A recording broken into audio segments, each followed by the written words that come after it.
For today's video, we're going to be diving into the valve cover gasket. Now it's going to be a rainy day.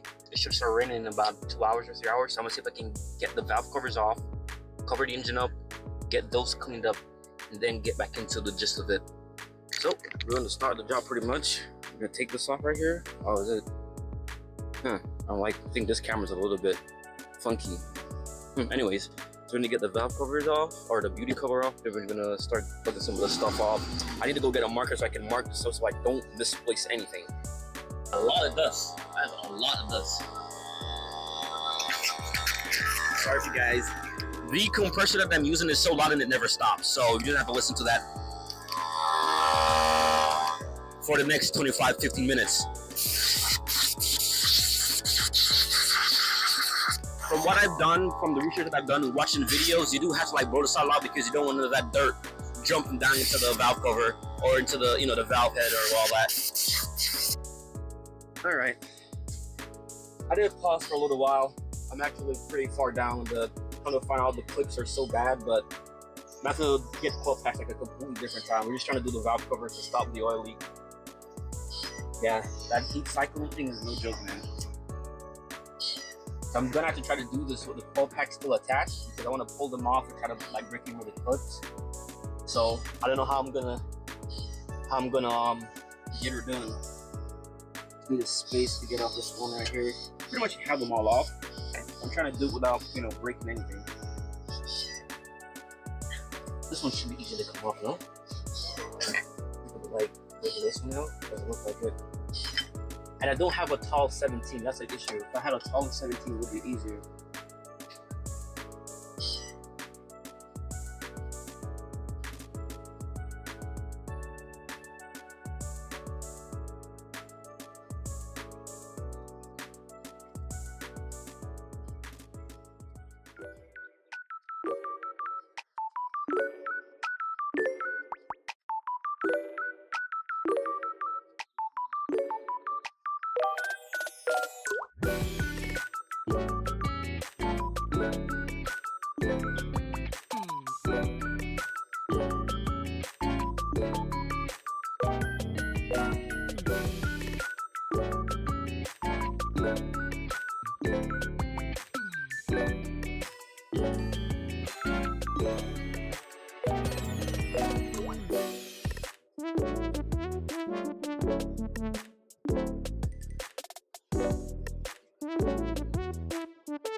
So my goal with this car, you know, it is old. It's a 2003, and the level of like resources it would take to like actually do a build, like to do a build on a car like this right now with its age, the wear and tear.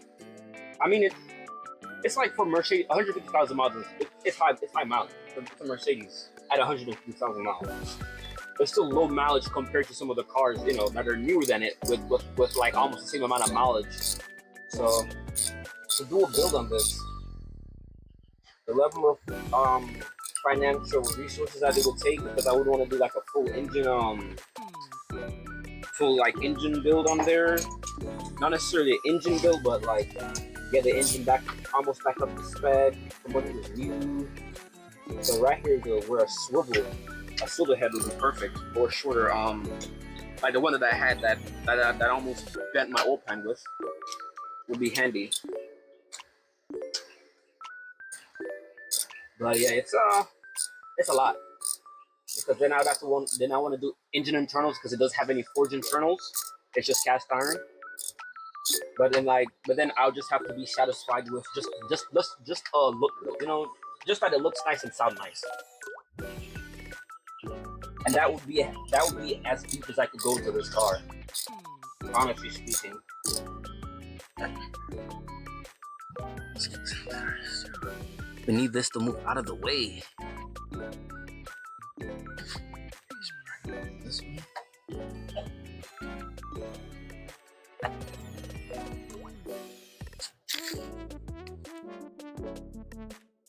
have some sludge buildup. Oh my god, things are falling in, bro.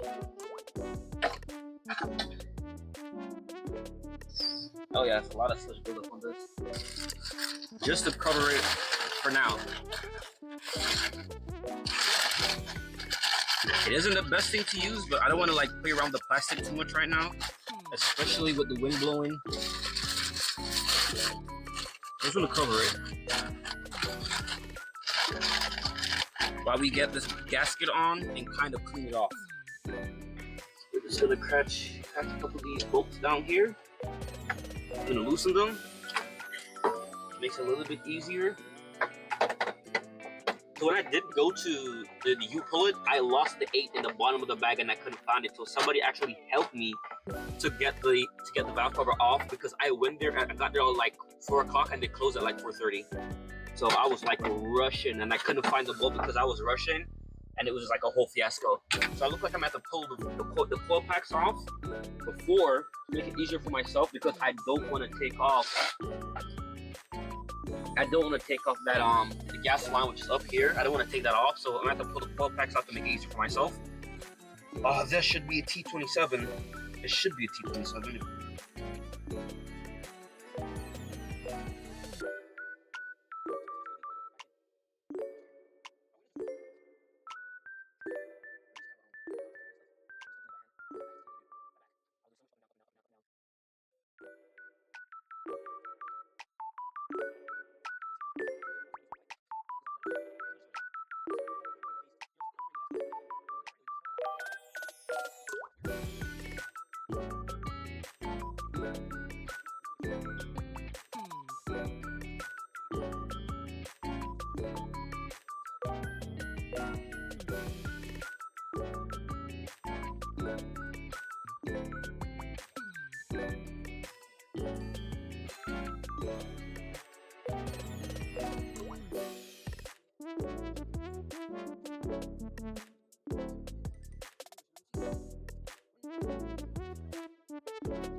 What's going on, guys? Welcome back. So now I'm picking up this video a couple days after what you guys saw before, and I'm gonna just give you guys a little rundown of what exactly happened to me.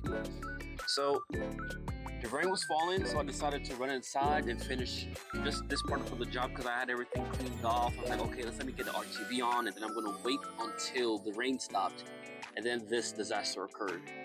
So what happened was the RTV kind of got on that thing, not the valve cover that goes right here. The RTV got on it. So while I was screwing, some of the RTV like got onto the screw. Let me zoom in right onto the screw right here. And then you guys can see the RTV right there. And so yeah, that's pretty much what happened, and put me on like a week hold. So we actually finished this side. I got a new valve cover. I just ran to the U-Pullet, got a new one just to toss it in there just to get the job over, because I didn't want the engine being exposed to the elements for so long. So I just got it done. All these clips, by the way, guys, all these clips, they're all broken. All those clips are broken. The funny thing is that when it actually came in here, all my spark plugs or my coil packs, they were all loose. All of these were loose. You could I could barely any force to pull them off. So it was some kind of fishy business was happening in here before I came in. So as you can see, we got the fancy blue one. No leaks so far. I did have it running for about 15 minutes, no leaks. So I'm actually proud of myself for actually doing the job. I actually did not change this hose because it didn't break. This one right here, I didn't change it because it didn't break. If it ain't break, I ain't gonna fix it. You know what I'm saying? This is my first car. She's gonna be rough around the edges. I don't have the financial stature to, I'm gonna do a full build and I don't got that time. I just want to fix this car up, you know, to be a decently good daily, maybe get 6, 7, 8 months. I want to get a couple more miles out of it. If I can get it to maybe 200,000 miles or even more, 300,000. So that's my hope. 300,000 from 2003.